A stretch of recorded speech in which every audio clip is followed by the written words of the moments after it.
اور اللہ پہ جھوٹ کا دوسری شکل یہ ہے کہ اگر آپ کہہ دیں کہ اللہ کا کوئی بیٹا ہے، حدیث میں آتا ہے شتمنی ابن آدم وما ينبغي له ان يشتمني وكذبني ابن آدم وما ينبغي له ان يكذبني، آدم کا بیٹا مجھے گالی دیتا ہے حالانکہ اسے لائق تو نہیں ہے، یہ مجھے جھٹلاتا ہے، جھوٹا کہتا ہے، اس کے لائق تو نہیں ہے۔ اللہ کے رسول کیسے اللہ کو گالی ہے، کیسے جھٹلاتی ہے مخلوق؟ اللہ تعالیٰ نے فرمایا میرے لیے گالی یہ ہے کہ کوئی کہے میرا کوئی بیٹا ہے، میرا کوئی بیٹا ہے، فسبحانی، میں تو پاک ہوں، نہ میری بیوی نہ میرا بیٹا، نہ میں جنا گیا، نہ میری کوئی اولاد ہے۔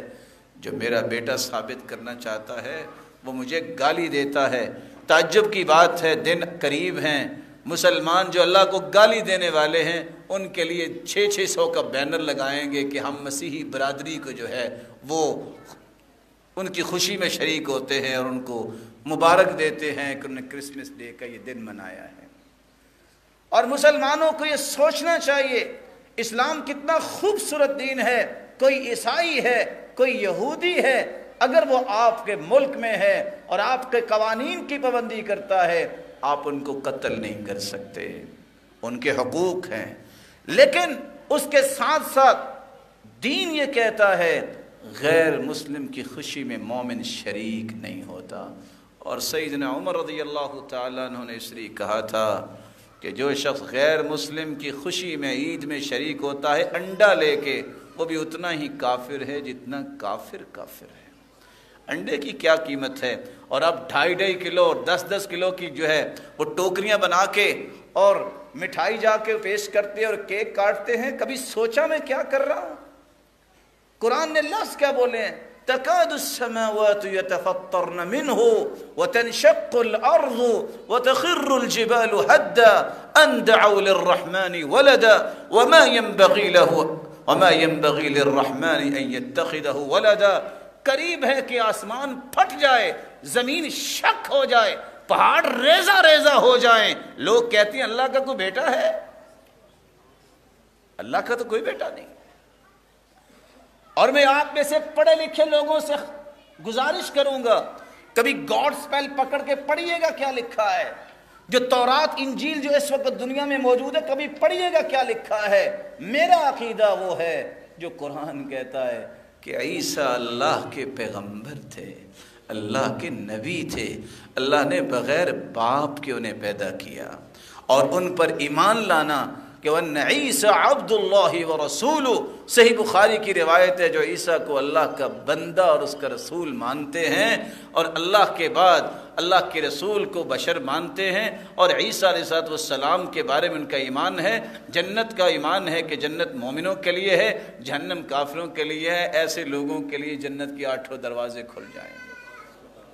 لیکن آج کی تورات اور انجیل لکھتی کیا ہے؟ وہاں لکھا ہوگا یسوع بن یوسف النجار، کرتے کرتے من سلالت آل داود، آل داود سے تعلق ہے ان کا، اور یسوع یعنی عیسیٰ علیہ السلام کے باپ کا نام یوسف النجار ہے۔ یہ لکھنے والے لکھتے ہیں جن سے آج ہم بڑی محبت کا اظہار کرنے کے لیے کبھی بھی سوچتے نہیں ہیں کہ یوسف النجار کی، نعوذ باللہ، میرے منہ میں خاک میں یہ بات آپ کو صرف نقل کر رہا ہوں، کو لکھتے یہ ہیں کہ مریم علیہ السلام کے ساتھ یوسف النجار کی دوستی ہوئی جس کی پاداش میں عیسیٰ پیدا ہوئے۔ جو تمہارے پیغمبر کو، جو ان پاکیزہ ہستیوں کو بے نسب کہیں اور ان کے بارے میں زبان کھولے اور تمہیں شرم اور حیا نہ آئے کہ تم جا کے کیک کاٹ کے 10 روپے کی پکچر بنانے کے لیے تمہیں اتنی ہرس ہو جائے کہ میری شہرت ہو جائے۔ کبھی انبیاء کی عزتوں اور عصمتوں کے ساتھ بھی سودے بازی کرتے ہیں۔ رسول اللہ صلی اللہ علیہ وآلہ وسلم کے صحابہ بھی گئے تھے، حالانکہ عیسائی تھا وہ، اس کے سامنے جب جعفر طیار رضی اللہ تعالیٰ عنہ نے سورۃ مریم کی تلاوت کی تھی نجاشی کے سامنے، تو نجاشی نے کیا کہا تھا؟ تنکا پکڑ کے کہا تھا کہ اتنی بھی کمی نہیں کی عیسیٰ علیہ السلام کی شان بیان کرنے میں اس بندے نے، اور یہی بات اس کو موگ لی تھی اور اسی طرح مسلمان ہو گیا تھا۔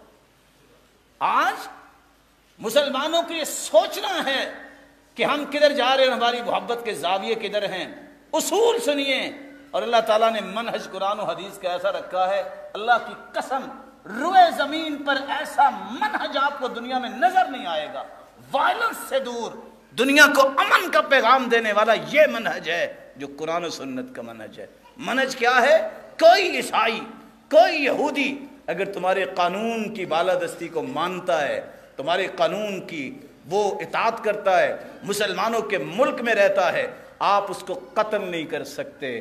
جو بندہ معاہدے کرنے کے بعد مسلمان اگر کسی یہودی اور عیسائی کو قتل کرتا ہے، وہ جنت کی خوشبو بھی نہیں پائے گا۔ کتنا پیارا دین ہے۔ وہ آپ کو جزیہ دیتے ہیں، ٹیکس دیتے ہیں، آپ کے قانون کی بالادستی کو مانتے ہیں، آپ کے شاعر پہ حملہ نہیں کرتے، آپ ان کو قتل نہیں کر سکتے۔ لیکن ساتھ ہی دین یہ کہتا ہے، رسول اللہ صلی اللہ علیہ وسلم نے ہفتے کے دن روزہ رکھنے سے منع کر دیا، اکیلے ہفتے کے دن۔ فرمایا یہودیوں کی خوشی کا دن، عید کا دن ہے، میں ان کی مخالفت کرنا چاہتا ہوں۔ آپ کو اس غیرت کو باقی رکھنا ہوگا۔ اللہ ذوالجلال ہمیں توفیق سے نوازے۔